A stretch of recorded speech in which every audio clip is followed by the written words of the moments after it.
Hey everyone, welcome to another live chat with me and Miss Lily Ma. So glad to have you here. Happy holidays, everybody. Yes, happy holidays. We're feeling very festive. I got my Christmas sweater on, It's and so Jen has her Santa on. I have my Santa hat on, which really has more to do with the fact that my hair wasn't looking so great today. I thought what a perfect solution to to the holiday mess. I can just add to it with a cute little Santa hat. So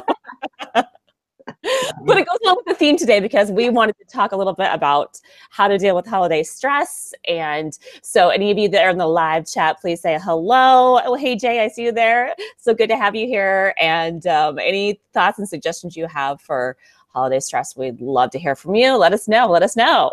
So good. So Lily, what about you? What do you do to deal with the holiday stress? Holiday stress. I don't have a lot of holiday stress, to be honest. I used to. So a couple of things that I did recently over the years as I've become more mature at the age of 33 that I turned I last love it. week. I limit my time to spending time, quality time with people that really matter in my life.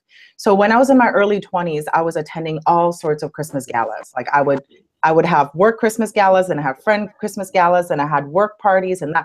And I think honestly, I would walk away from Christmas exhausted. Yeah. And we spoke about this last week as well. Like for me to be around a lot of people, it's very exhausting for me because I'm introverted. So every time I have an interaction with someone, I feel like, a little bit of energy is leaving my body. So Right. when I think around the age of 30, I decided to create boundaries around myself. Like, okay, I'm only going to go to one Christmas party that is related to my friends. And I'm only going to see my parents and see my mother-in-law. And that's Yeah. it. That's all I'm going to do around my Christmas time. So that's I how I handle my stress. That's awesome. That really helps you create a nice Christmas the way that you want to, which is what you should be doing, right? You should be able Mhm. to enjoy the holiday season and spend it with the time with the people that you love the most. It's funny because I remember having a conversation a couple years ago about a friend of ours who was like, "I have to get this, and I have to do this, and I have to go here, and I have to do this." And I remember thinking, you don't have to do anything, right? You can choose how you spend your time instead of like really thinking to yourself, is this really, serving me anymore? Is this really going to work for my lifestyle anymore? Do I have to do all the stuff that I used to do as a kid, or that I feel like I'm so obligated to do? Instead, do the things that fill you up and give you energy and give to people maybe in a way that's, better for you. Like, it doesn't mean you don't have to, like, if you have like a big holiday party that you don't want to go to, you could still, send a bottle of wine over and say, sorry, I could attend, right? There's definitely ways you can handle it without like being there. Yes, yes, that's so important. How do you feel about gift giving and all of that? Yeah. I haven't gift like I will give certain gifts, but I haven't. And right now, there's a couple of people that I have in mind that I would like to get something for, but I'm not sure what. So maybe you have some ideas. Yeah. Well, tell me about those people. Tell me, are they like close to you? Are they, I mean, Well, yes. yes. Yes, one person in particular, I know she doesn't like things. Like she doesn't like things in general. Right. So she wouldn't do Like a well if I minimalist. bought her, yeah, very minimalist, like not interested. And if she wanted something, she would buy it herself. Like she doesn't need someone to buy it for her. Like she can afford whatever that she wants. I was thinking more along the lines of providing some kind of experience for her, but I'm not sure what yet. Yeah. Hmm. It's interesting because I feel like for people like that who really don't like things, I think like like you said, an experience, like a ticket to a concert event, maybe something you could go to her with, or it could be a play or some kind of, even going out dancing with her or even out to dinner is always a nice kind of little gift. And the other thing that I always love to do, obviously, is give chocolate. I think chocolate is a good gift for most people. Love chocolate, but things that you can consume. I think too, like during the holidays, like a lot of people do give like all these baked goods and whatever, and so sometimes it can be overwhelming. So like maybe like especially if she is minimalist, get her like a couple of really elegant craft chocolate bars, you know, or get her a bottle of wine. One of the things I often do for my family that I am not super, you know, like talk to all the time, so I don't know really all the things that they really love, is I'll get like a little small bottle of Prosecco, because you know those individual sizes of Prosecco. I'll get one of those and like a small box of missionary chocolates and like a little candle. And so it's kind of like, here's your little experience you can have at home by yourself, right? Yeah. And or maybe like bath stuff, right? You could give like little bath stuff that they can consume that you know that they'll use to pamper themselves or to treat themselves, rather than, you know, just stuff. Yeah, I know. And yeah, I'm kind of thinking about certain things that she likes. She likes organic stuff. So maybe, yeah, maybe something along those lines. Like something Yeah. that she could consume that that doesn't take up room. Like she's a minimalist. Like she's like me. I'm the same way. I don't like a lot of stuff. And when people give me stuff, I get very stressed out. Yeah. And So, maybe even just a card then, like, you know, like I think people just appreciate the thought, right? Especially if you sort of like, I'm one of those people, I love, this is just my own personal thing, I love to give handmade gifts. The problem is I always think about it like 2 weeks before Christmas when I should really like be making some stuff ahead of time throughout the year, because sometimes handmade things take some time. But, you know, even if it's just a handmade card, you know, or, you know, just a handwritten note is really nice, you know? do you make your own? What do you make by hand? Well, I make all kinds of stuff. I mean, usually it's just crafty stuff. So like I might hand make a journal, or I might hand make you know, I've handmade like crafty things before, like candles, things like that. Things that, you know, like, you know, or even food, like, you know, I think food's an awesome thing to make. If it's again, like not, I feel like there, you know, during the holidays you get all this stuff that maybe you don't want, like a fruitcake, but maybe there's something you can give that, you know, people will love. Like, you know, like a couple weeks ago on my chocolate for breakfast, I did chocolate covered pretzels, and you could just take pretzels, dip them in chocolate with a little bit of chocolate sprinkles, and just give a few of them, and it's like this sort of delectable treat. If like the fewer you give, it feels like it's special, right? Ah, that's such a good idea. Last year, around Christmas time, I got into making jewelry last year, and I started Okay. making little earrings as gifts. Yes. So that Yeah. was really nice. But Yeah, I again, mean, it there's takes so many time. ideas on Pinterest, right? I mean, you can get endless ideas of things to make. But I think too, like, you know, like you were saying earlier, like the whole concept of gift giving, like, do you really need to even give a gift? You know, like just your time or a phone call, or, you know, something, you know, I just feel like, you know, you can say that you love somebody, you know, outside of buying them something. Mm, I see. I see. J-Ryze is commenting in the chat. He feels left out. He feels lonely. Oh, Jay, let's chat about it. Let's see what you say. You were talking about gift giving. It's a great topic. I love it. He's talking about your makeup. That's amazing. And oh no. Oh, that's so funny. I always wear the same makeup. I think it's a lighting in here. That it's a Huh. really highlighting my contour. Yeah, you have some great contour today. I was Yeah. actually noticing that too. Oh, But your good. eyeshadow, I did actually notice your eyeshadow last time we chatted. And so I'm noticing it's the same. Like it's this really good color for you. I think that's so cool, like to simplify life when you find a couple colors you love to kind of wear the same colors. Ah, thank you guys. I honestly think it's a lighting. The Yeah. lighting is a little bit, it's because I'm at TDS right now, and I'm actually standing in a dark room. It's pitch black in here with a light facing me. Yeah. Isn't that funny how, so is it like a window light that's facing you? No, I have a shadow box. So I Okay. have lighting. Cool, Yeah. cool. That's awesome. It's funny because when I did my chocolate for breakfast video last week, I was noticing that the lights that were overhead were like way too harsh on me, and so I just turned off the lights, and it's amazing what the camera can pick up, right? I didn't even have a light box or anything. I do have one, but I didn't bring it up. I was like, oh, I don't need one. It's fine. Lighting. Lighting is important. I know, Very lighting for you important. YouTubers out there, that's key. You know what's interesting is I have a light box that is like it's got like the cover on it, and it's still too harsh for me, and so I like threw over like a white sheet, and it still wasn't like soft enough for me. Do you have any tips?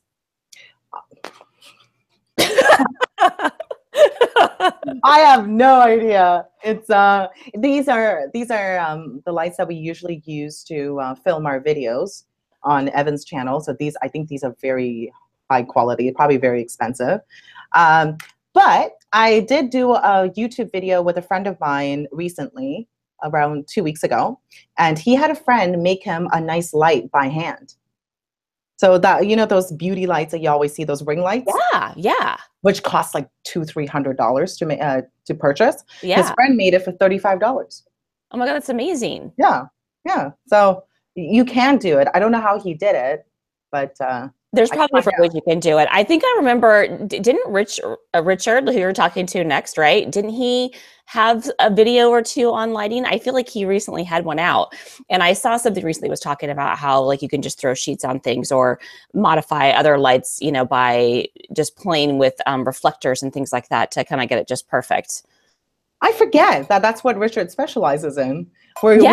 We get so deep into philosophy and personal development. I'm like, oh yeah, that's right. Richard would know these things. Yeah, I love it. And actually, Jay in the chat box has given the basics of a light setup. I'm going to just copy and paste it because I know after the chat that will go away. So Jay, I'm copying and pasting that and putting it in the comments or in the description of the video. So thank you for that. Appreciate so much. Yeah. You know what I really think would be really cool as a gift for Christmas, I think I've hinted about this and someone showed it to me recently, is, you know, those ring lights that you're talking about, they have one for your iPhone. So you can, like, if you're really? yeah. So and it's like an accessory you hook onto your iPhone and the iPhone charges it. So like if you're at a bar or somewhere where the lighting is really harsh, you can have like this soft light on your face. Oh my God. I think that's just awesome. Oh my God, that is so funny. Oh Jesus. You know, maybe you could help me with this. I film all my videos on my iPhone, right here. Right now, I'm having massive problems with the audio. Okay. So I've tried different things. I have tried an external microphone. It was just I couldn't figure out how to sync it up.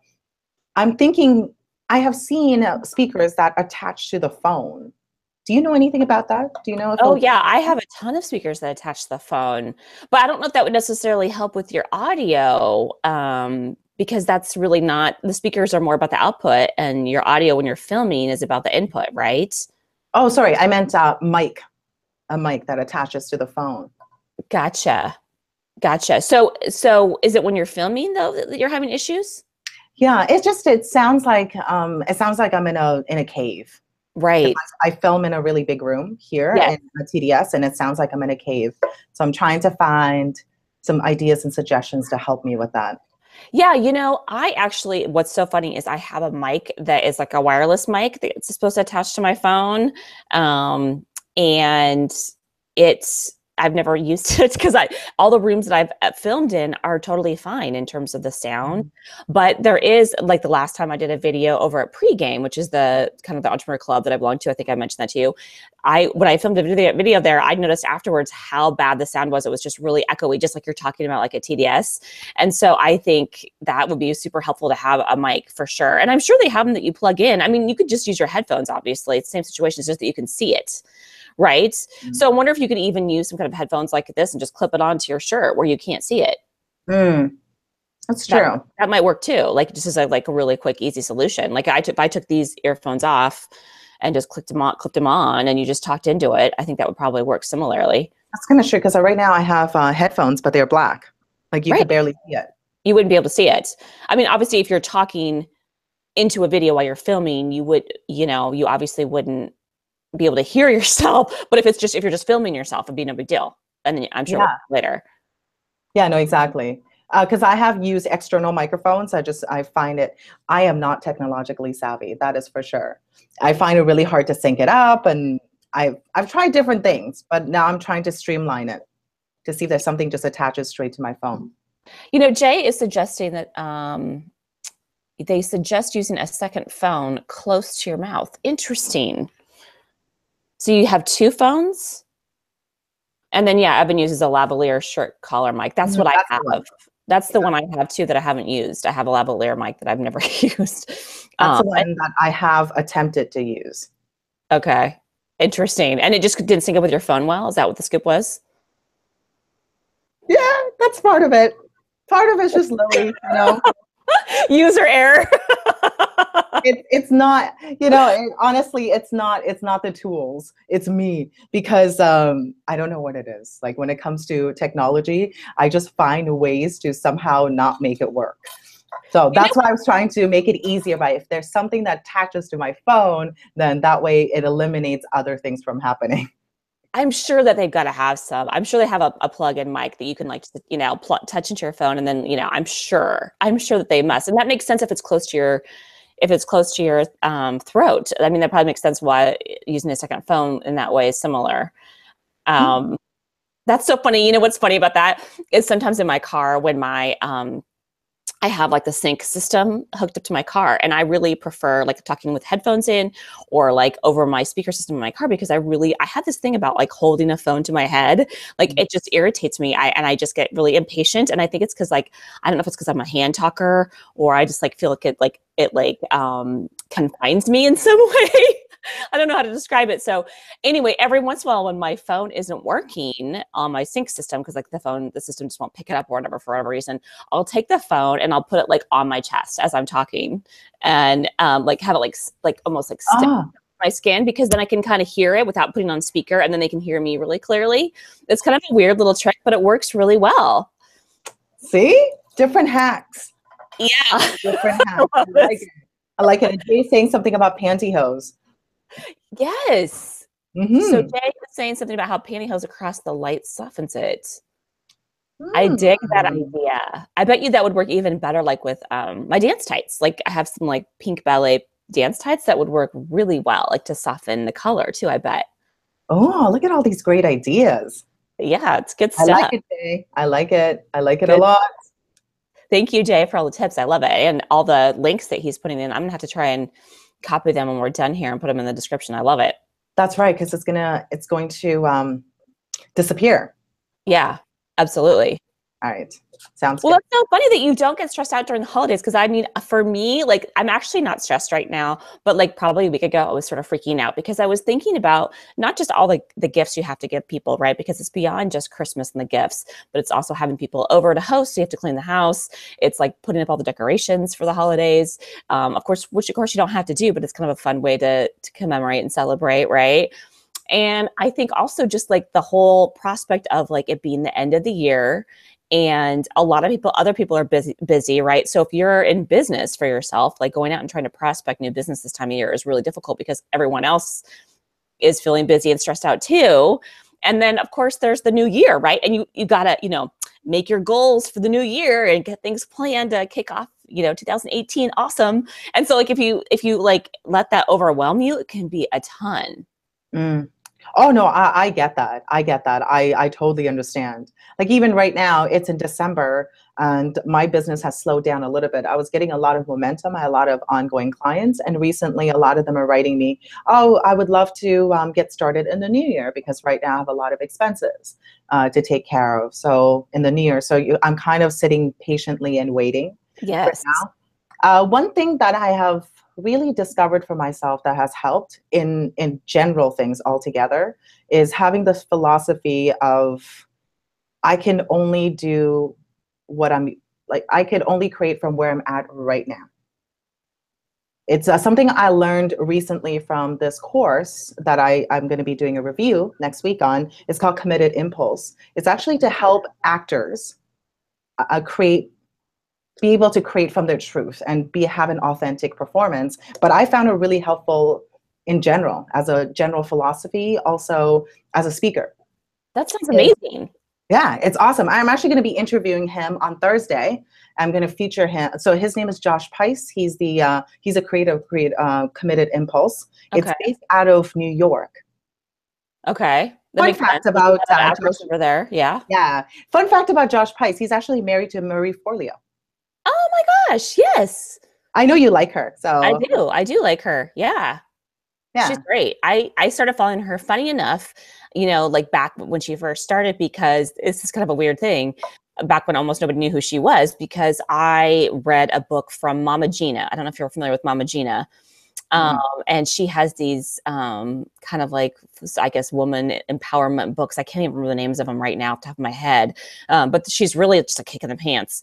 And I looked her up because at the time I thought to myself, well, she's got to have something online. She's got to have like something where I can see what she's going on. And I found this, strange enough, I found this interview or something that she did with Marie Forleo way back. Like, I mean, she's done a couple of them since then, since Marie's channel's gotten bigger.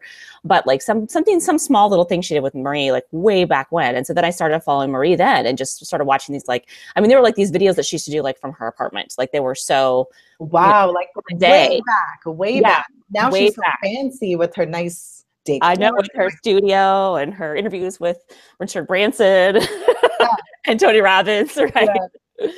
Yeah. So I found her way back then. And it's funny because obviously her and Mama Gena have stayed in touch because she's done a couple interviews with Mama Gena since then. I'm going to look up Mama Gena. Yeah, it's good stuff. Kind of controversial, maybe a little bit, like, but really good. Like, I really liked her stuff. So, yeah. Okay, I'm gonna look her up today. I love it. I love it. Yeah. She's a kick. She's a kick in the pants. But anyway, I like it.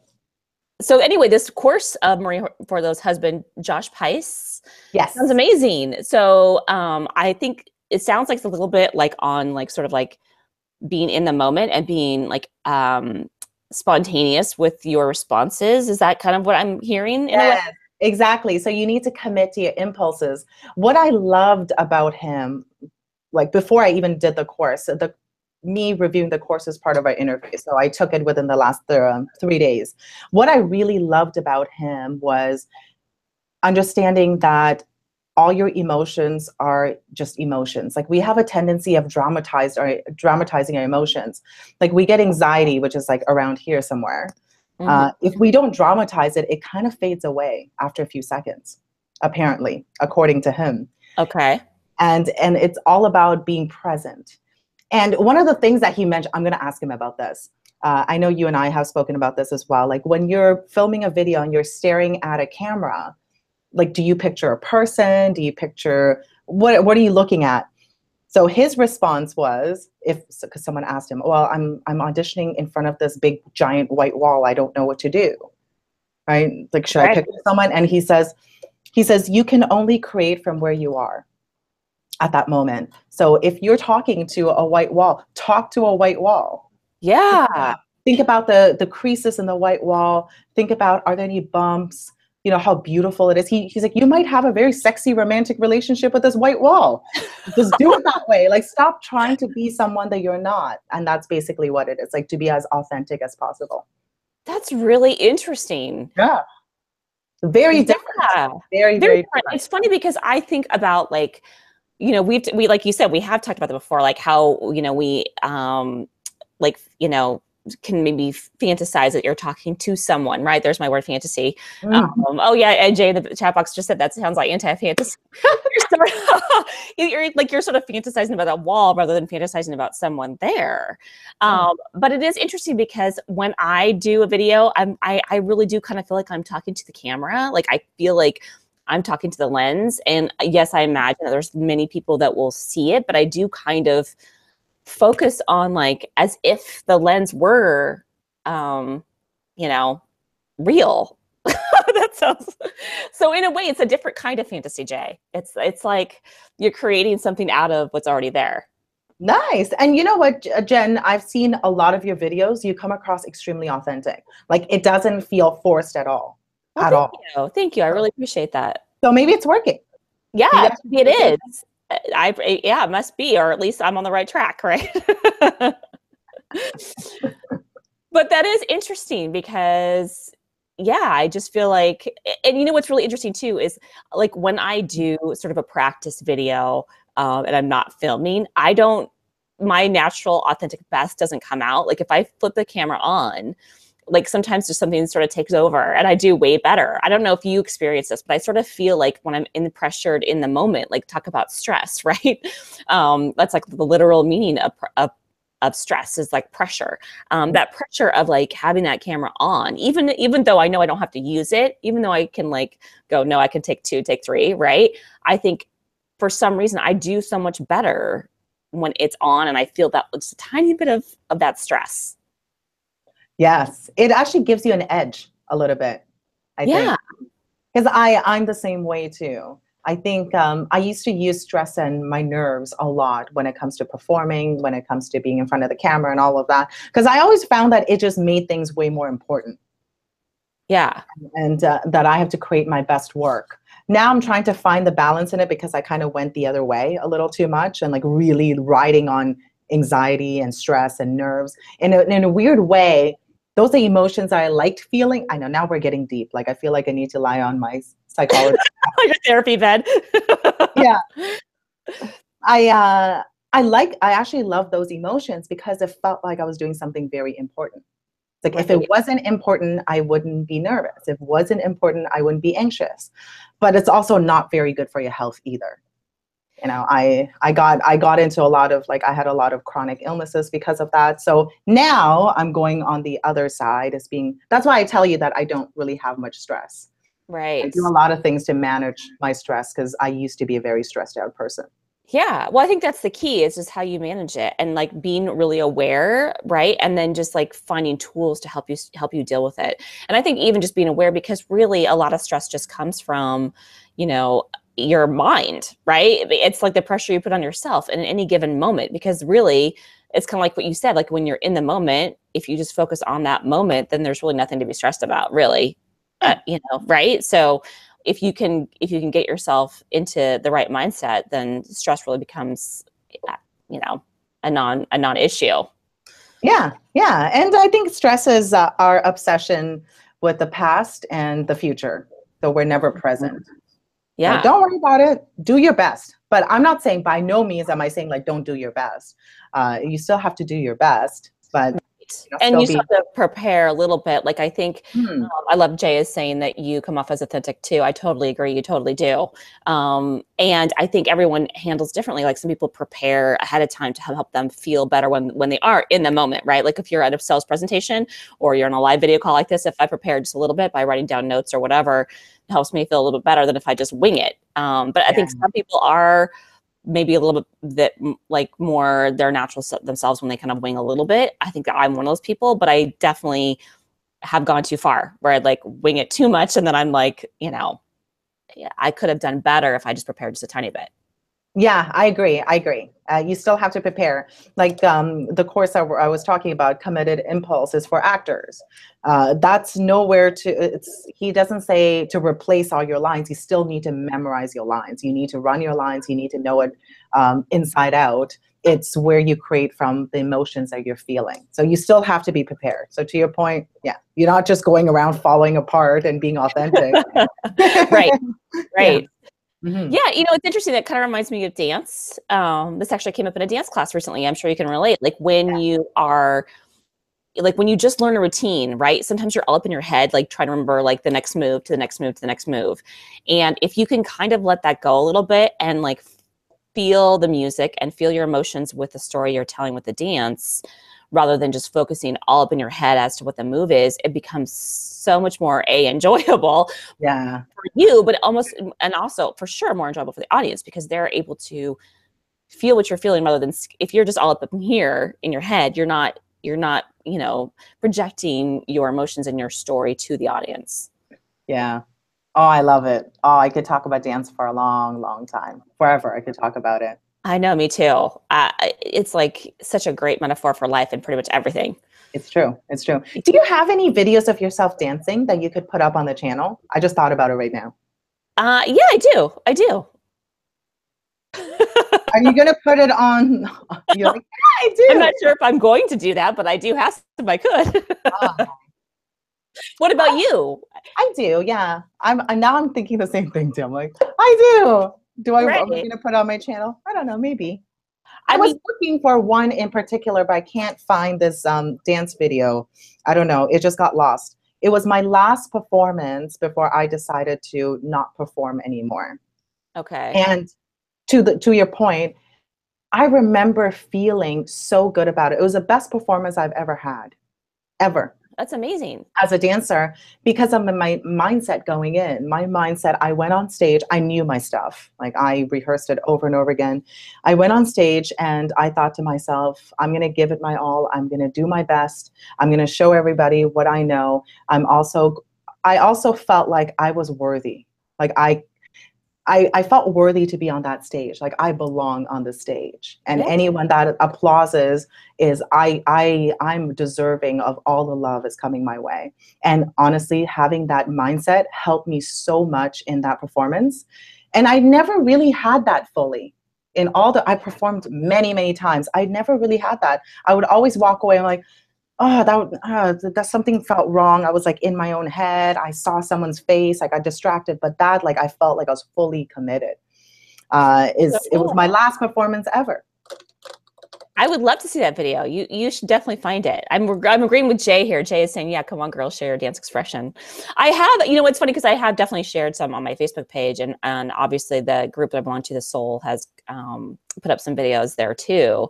But it's funny because I actually created several videos for like, you know, like a compilation videos to show at a show, like it's, you know, of us ladies dancing like in rehearsal and things like that. So I have a ton of stuff I could put up. We're both feeling that way. We could. Right. But that's interesting. I think it's so cool when you do have that moment when you feel really good about your performance. And I think part of it is just letting go and thinking to yourself, you know, it's okay if you mess up a little bit, because it's more about what you're giving to the audience than like hitting that exact dance move. And almost all the time when you mess up on something, majority of the audience isn't even going to notice. Even somebody who knows something about dance is barely going to notice. It just feels so much big in your head, like if you mess up on something versus, you know, the reality.